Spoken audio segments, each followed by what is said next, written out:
नमस्कार guys, welcome back to my YouTube channel. मैं हूं मानसी और स्वागत है आप सभी लोगों का मेरे यूट्यूब चैनल पर। गाइस, आप लोगों को पता ही है कि भारत पाक एलएसी पे गलवान में कल रात हमारे 20 जवान शहीद हो गए, जिनमें से कि एक कर्नल भी शामिल, जिनका नाम कर्नल बी संतोष था। बहुत ही दुख की बात है कि हमने 20 जवानों को खो दिया है अपने।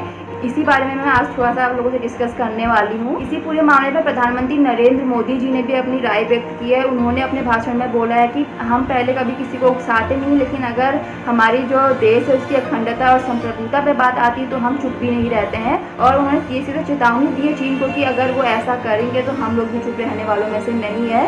तो अभी थोड़ी देर पहले ही MEA ने भी अपना बयान जारी कर दिया है, जिसमें उन्होंने बताया है कि पहले उन लोगों ने LAC की इधर आके टेंट डालने की कोशिश की गई थी, जिसके खिलाफ कार्रवाई जवाई में दोनों ही देशों के सेना के बीच में झड़प हुई थी, और जिसके बाद हम लोगों ने अपने 20 शहीद को खो दिया था। एंड इसमें सिर्फ हमारे ही नहीं, चीन का भी नुकसान हुआ है। चीन के भी 43 शहीदों का नुकसान हुआ है, लेकिन चीन ने ये बात अभी तक बाहर आने नहीं दी है। चीन ने ये बात को दबा दिया है, लेकिन हमारे 20 जो जवान है वो शहीद हो गए हैं। ये जो मामला हुआ है पूरा, उसके खिलाफ चीन की तरफ से बयान भी जारी हुआ था कि जो भारतीय सैनिक है उन्होंने LAC की तरफ उनकी तरफ घुसने की कोशिश की थी, जिसके खिलाफ उन्होंने कार्रवाई की थी, जो कि सरासर झूठ है। कभी भी भारतीय सेना किसी भी दूसरे देश की सीमा की तरफ घुसने की कोशिश नहीं करती है। ये तो सरासर झूठ है। अगर सच होता तो वो अपने बात क्यों छुपा रहा है, वो क्यों नहीं बता रहा कि उसके कितने जो सैनिक है वो शहीद हुए हैं, कितने सैनिकों की डेथ हुई है इस पूरी कार्रवाई के बीच में। मुझे एक बात समझ में नहीं आती है गाइस कि पूरी दुनिया कोरोना जैसे संकट से जूझ रही है, हर कोई मर रहा है, हर तरफ महामारी फैली हुई है, लेकिन ये चीन और ये पाकिस्तान हमेशा कश्मीर के मुद्दे लेकर बैठा रहता है, और चीन हमेशा अपनी LAC को लेकर बैठा रहता है कि ये हमारा हिस्सा है, ये हमारा सीमा है, ये हमारी रेखा है।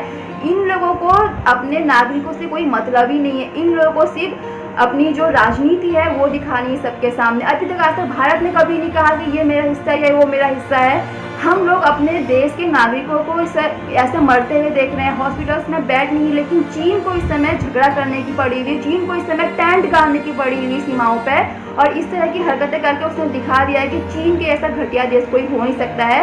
ऊपर से वो लोग ये बयान जारी करते हैं कि हमारी तरफ से ये काम किया गया था। बिल्कुल एक निंदनीय कार्य किया गया है चीन की तरफ से। और ये जो भारत चीन सीमा विवाद चला आ रहा है, ये सालों से चला आ रहा है। इसके खिलाफ अभी लास्ट फिलहाल जो 3 इडियट्स में, मैं उनका नाम नहीं जानती हूँ, मैं यहाँ पर पिन कर दूंगी, आप देख लीजिएगा। उन्होंने भी 2 वीडियोस बनाई है जो कि काफ़ी लोगों ने देखी भी हैं कि किस तरह से ये सारा काम, ये सारी साजिश सालों से चली आ रही है। आज से नहीं, पहले से ही सब कुछ चला आ रहा है। और इनकी जो ये गंदी सोच है, गंदी जो हरकत है, उनका नतीजा हमारे देश के सैनिकों को भुगतना पड़ता है। हमारे देश के सैनिकों की जान चली आती है। एंड इनका कुछ नहीं जा रहा है। ये लोगों का हरकतें ही हैं। ये लोग कभी कोरोना फैलाते हैं, ये लोग कभी नकली आइटम बेचते हैं। इन लोगों को कोई फर्क नहीं पड़ता किसी भी जान से। इन लोगों को फर्क पड़ेगा भी कैसे? जो लोग जिंदा जानवरों को खा लेते हैं, उन लोगों को किसी की जान की क्या कदर। तो इन लोगों ने जो काम किया है ना गाइस, मैं मतलब मोदी जी से मैं चाहती हूँ कि जितनी जल्दी हो सके इनके खिलाफ जो एक्शन है वो लिया जाए, क्योंकि इस तरह से अगर हम चुप रहेंगे तो इन लोगों को एक मौका मिल जाता है कि सामने वाला देश तो कुछ बोल नहीं रहा है, हम मतलब ये काम दोबारा कर सकते हैं। तो जितने जल्दी हो सके इसके खिलाफ जो कानूनी कार्यवाही है, जो जवाबी कार्यवाही है, वो हमारे देश की तरफ से की जानी चाहिए। बिकॉज जो हमारा देश है, जो भारत है, वो किसी के सामने भी झुकने वालों में से नहीं है। यहाँ पर ये बात बिल्कुल सही बोली मोदी जी ने कि हम कभी भी शुरू नहीं करते हैं, लेकिन अगर कोई सामने वाला शुरू करता है तो हम पीछे भी नहीं हटते हैं, ना हम डरते हैं उसकी इन चीज़ों से। तो ये चेतावनी है चीन को कि प्लीज़ ये बंद करो ये सारी हरकतें, कहीं ऐसा ना हो कि कुछ दिनों बाद तुम्हारे देश का नामो निशान मिट जाए। बस मेरा यही कहना है कि चीन एक ऐसा गंदा देश है जिसको कि किसी से भी कोई फर्क नहीं पड़ता है। उसको सिर्फ अपने फ़ायदे दिखाई देते हैं। वो सिर्फ उन्हीं चीज़ों के बारे में सोचता है जिससे उसको फ़ायदा होता है, चाहे वो पाकिस्तान को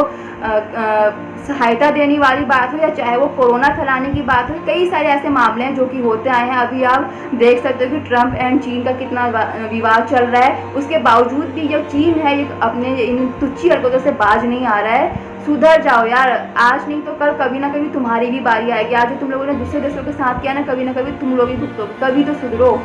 तो बस मेरा यही कहना है। और बाकी सिर्फ एक बात कहना चाहूँगी कि भगवान जो 20 जवान जो शहीद हुए हैं इस पूरे मामले में, इस पूरी कार्रवाई के बीच में, उनकी आत्मा को शांति दे। एंड उनके जो फैमिली मेम्बर्स हैं उनको इस दुख की घड़ी में इस दुख से लड़ने की क्षमता प्रदान करे। बस इसी के साथ जय हिंद, नमस्कार।